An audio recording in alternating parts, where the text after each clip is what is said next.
I am Apurva Pathak, a PDS first year student from People's Dental Academy, People's University, Bhopal.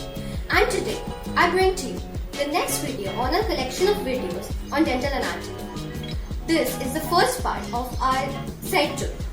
This is going to be the introduction or the explanation, as we say, done by me, Apurva Pathak, and the second part, the carving, done by Asa Chula. The editing of both these videos are done by Gaurav Prajapati. Now, that being said, let's get on with the video. Today, let's talk about the permanent maxillary first premolar. Now, before starting, as there is a change in the arc from the anterior teeth to the posterior teeth, the labial aspect will now be referred to as the buccal aspect, as our teeth face our buccal surface now instead of our lips, which is the labial. Now, that being said, starting with the buccal aspect. Crown appears trapezoid from this aspect, as you can see over here, it's trapezoid. These are the outlines of our crown. Surface is convex with a well-developed middle lobe and a buccal ridge right about here. This one. Buccal cusp is long and well-developed. This is our buccal cusp. Mesial outline is slightly concave at the cervical line to the contact area. Right about here. You can see this is slightly concave, while the distal outline is straight. Prominent mesiobuccal and distobuccal lines and angles are visible. You can see this right over here, this and this right over here. Moving on to a lingual aspect. The crown tapers towards the lingual aspect as the lingual cusp has less mesiodistal dimensions when compared to the buccal cusp. You can even see our buccal cusp on this right here. This is our buccal cusp and this is our lingual cusp. The cusp tip points mesially. This is our mesial direction.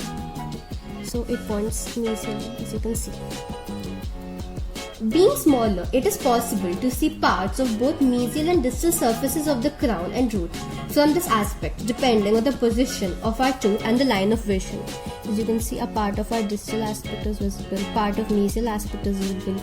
You can even see our buccal cusp as it is shorter. You can even see our buccal cusp. So that is what it's trying to say over here.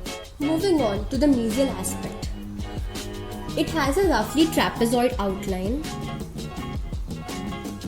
No, as I said, it's roughly trapezoid, so you won't be able to see the exact shape, but yeah, roughly trapezoid.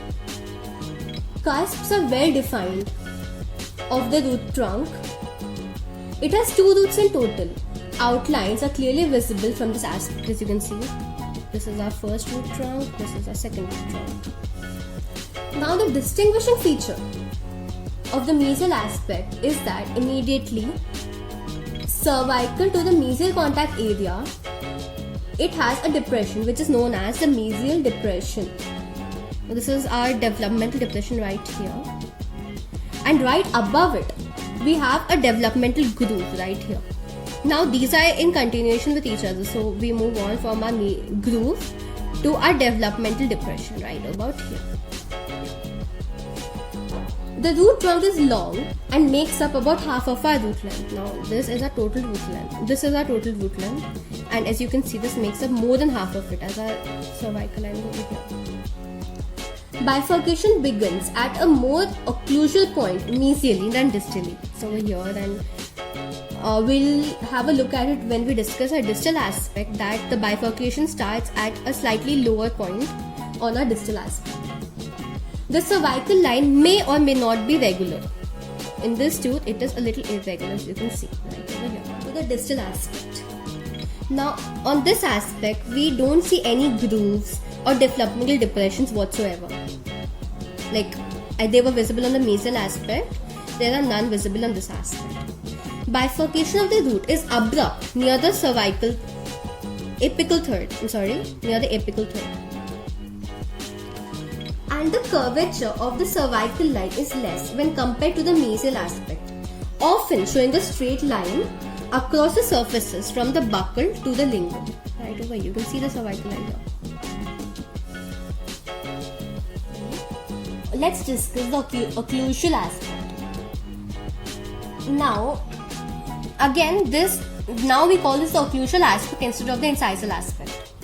Now this aspect is roughly hexagonal in shape. It has a total of 6 sides, as the name suggests, which are the mesiobuccal, here, mesial, mesiolingual, distolingual, distal, and distobuccal, right over here, distobuccal.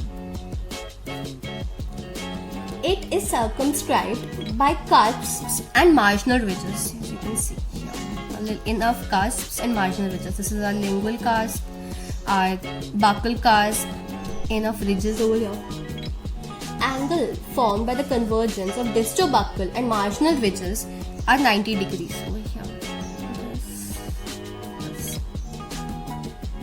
A well-developed central developmental groove divides the surface evenly, as you can see over here. This is a central cusp. The developmental groove divides our tooth.